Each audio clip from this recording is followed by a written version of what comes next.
Assalamualaikum warahmatullahi wabarakatuh. Perkenalkan, nama saya Revi Azra Alfiandi dari Fakultas Pertanian, Program Studi Kehutanan. Di sini saya akan menjelaskan tentang makalah saya yang berjudul Pancasila di Tengah Kepungan Ideologi Dominan. Pertama-tama saya akan menjelaskan dahulu tentang ideologi. Ideologi merupakan suatu ide atau gagasan.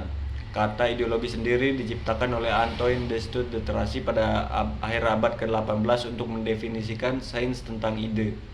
Ideologi dapat dianggap sebagai visi yang komprehensif, sebagai cara memandang segala sesuatu. Secara umum, seperti ideologi dalam kehidupan sehari-hari dan beberapa arah filosofis seperti ideologi politis atau sekelompok ide yang diajukan oleh kelas yang dominan pada seluruh anggota masyarakat. Tujuan utama di balik ideologi adalah untuk menawarkan perubahan melalui proses pemikiran normatif.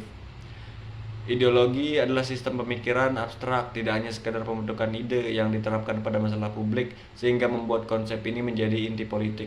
Secara implisit, setiap pemikiran politik mengikuti sebuah ideologi walaupun tidak diletakkan sebagai sistem berpikir yang eksplisit.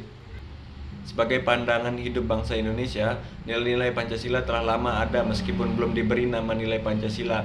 Dalam praktik kehidupan masyarakat Indonesia, baik di masyarakat kesukuan, masyarakat adat maupun masyarakat kekerabatan, dari aspek praktik sudah lama ada, tetapi dari aspek konseptual atau pemikiran baru berlangsung pada abad ke-20. Usaha mengkristalkan pemikiran ke arah dasar negara bagi suatu negara kebangsaan yang merdeka dapat dicermati dalam sidang-sidang BPUPKI dan sidang PPKI.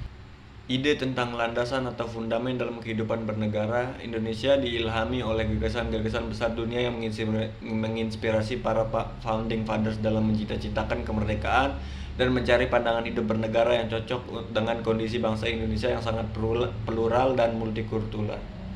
Prinsip-prinsip dasar bernegara Indonesia tidak diambil dengan cara mencontek ide negara lain yang telah merdeka, tetapi digali dari bumi sejarah bangsa yang Indonesia yang tingkat penggaliannya tidak berhenti sampai zaman gelap penjajahan, melainkan menerobos jauh ke belakang hingga ke zaman kejayaan Nusantara.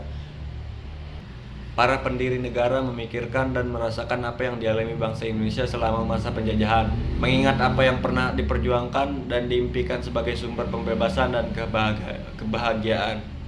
Pancasila berwatak integralistik. Pemberian kualifikasi sebagai dasar negara kepada Pancasila sejak awal diniatkan oleh para pendiri negara, dengan tujuan agar dalam menyelenggarakan negara Pancasila yang di dalamnya terkandung nilai-nilai intrinsik, metode pencapaian, beserta ukuran kebenarannya secara moral mengikat sekaligus membimbing segenap subjek dari kehidupan negara yang di dalamnya secara berjenjang tercakup segenap subjek kehidupan masyarakat dan perorangan warga negara maupun penduduk. Tiap ideologi bersumber pada filsafat tertentu. Ideologi liberalisme bersumber pada filsafat individualisme. Ideologi komunisme bersumber pada filsafat materialisme. Pancasila sebagai ideologi bersumber pada filsafat Pancasila yang di dalamnya terkandung watak integralistik.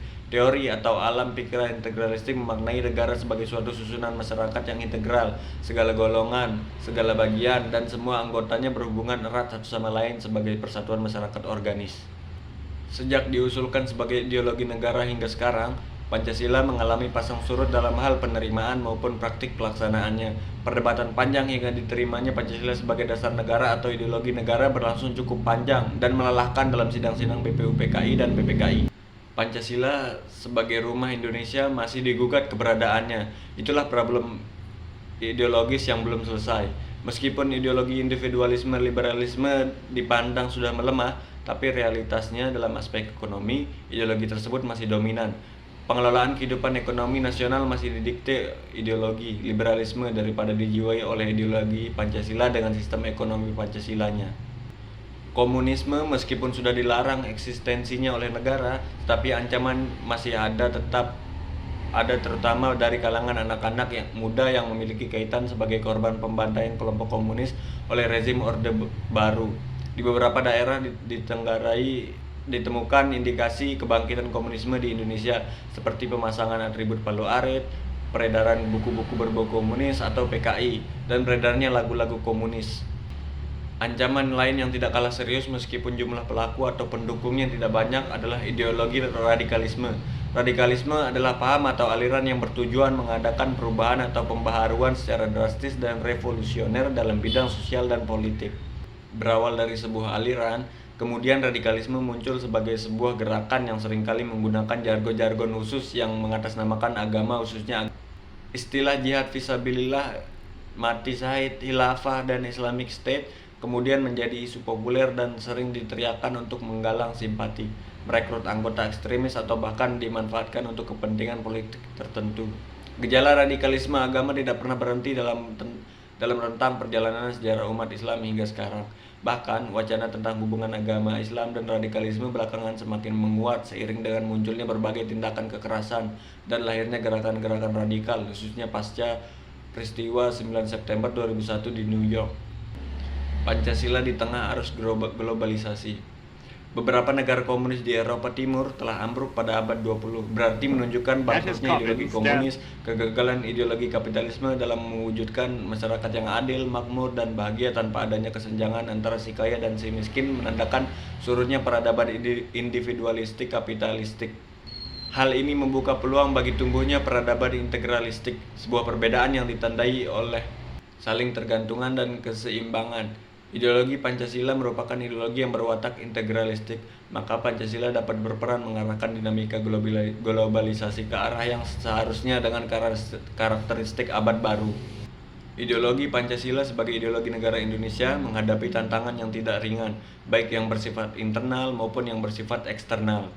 Secara internal, Pancasila dihadapkan pada peranannya di dalam mempersatukan bangsa Indonesia yang tidak selamanya mudah dilakukan. Kebinekaan atau kemajemukan Indonesia sepintas selalu jauh lebih menonjol daripada kesatuannya. Oleh karena itu, bahaya disintegrasi selalu merupakan ancaman baik real maupun potensial. Sebagai sebuah ideologi yang di dalamnya berisi sistem nilai yang dianut dalam menuntut kehidupan individu dan masyarakat dalam hidup bermasyarakat, berbangsa, dan bernegara, Pancasila mengalami berbagai tantangan, cobaan, dan bahkan gerakan penolakan terhadap Pancasila sudah dimulai sejak sidang-sidang BPUPKI dan PPKI. Salah satu contohnya adalah gerakan revolusioner berupa pemberontakan bersenjata yang dilakukan PKI dan DITII merupakan perlawanan terhadap ideologi negara. Pemberontakan PKI Madiun yang dilakukan oleh Musso dan Amir Syarifuddin pada tahun 1948 merupakan pemberontakan yang tujuan akhirnya adalah mendirikan negara komunis. Pemberontakan DITII yang dilakukan Kartosuwiryo di Jawa Barat memiliki dua motif, yaitu motif agama dan motif politik. Dari tulisan yang saya jelaskan tadi, kesimpulannya adalah bahwa Pancasila sebagai ideologi yang berwatak integralistik dan berperan menjaga eksistensi Indonesia, dan oleh karena terbawa sifatnya yang alami, ia memiliki peluang untuk mengarahkan dinamika globalisasi ke arah yang seharusnya, terutama di dalam penyelenggaraan ketertiban dunia. Berhubung Pancasila adalah idea, maka ketahanan nasional Indonesia sebagai wadahnya harus menjadi cerminan dari Pancasila dalam segala aspek kehidupan nasional. Namun demikian disadari bahwa dengan bangkitnya gerakan pemurnian agama Islam dalam panggung sosial dan politik harus dipikirkan secara lebih sistematis. Perlunya ditata hubungan antara agama Islam dengan Pancasila agar eksistensi NKRI dapat dipertahankan. Sekian dari muat makalah saya yang berjudul Pancasila di tengah kepungan ideologi-ideologi dominan, dan saya ucapkan terima kasih.